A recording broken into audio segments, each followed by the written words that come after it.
رفتنم خوابیدنم حتی نگاهم، من هیچ کارم این روزا دست خودم نیست. من گم میشم این روزا بین خاطراتت، جز غم کسی این روزا با من هم قدم نیست.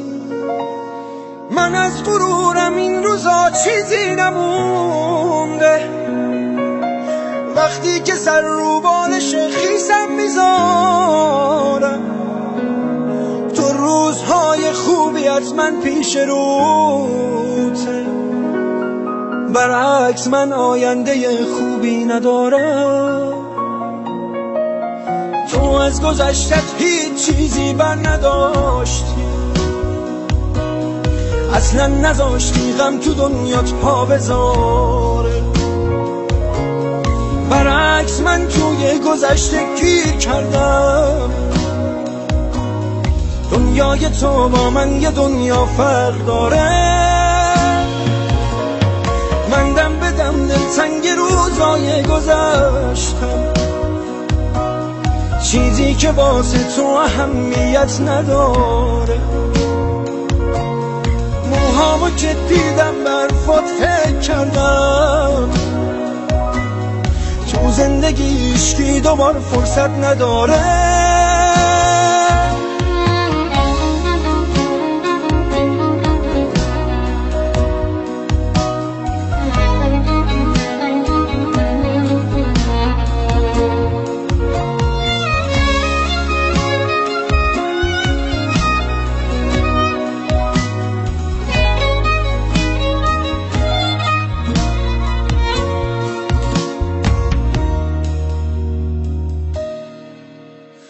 من هی به تو فکر کردم و موهام سفید شد، حق با تو بود من فرصت رو از دست دادم.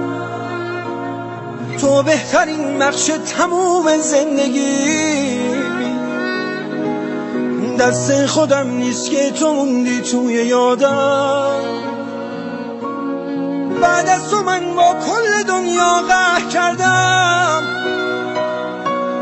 من روی لبهام خنده ای بی تو ندارم.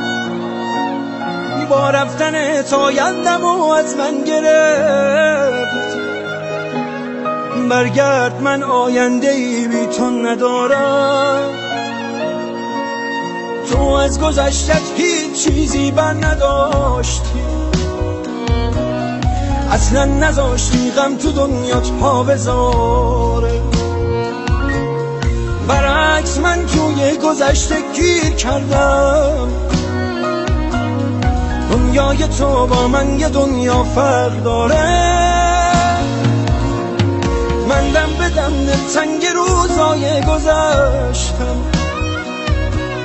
چیزی که واسه تو اهمیت نداره.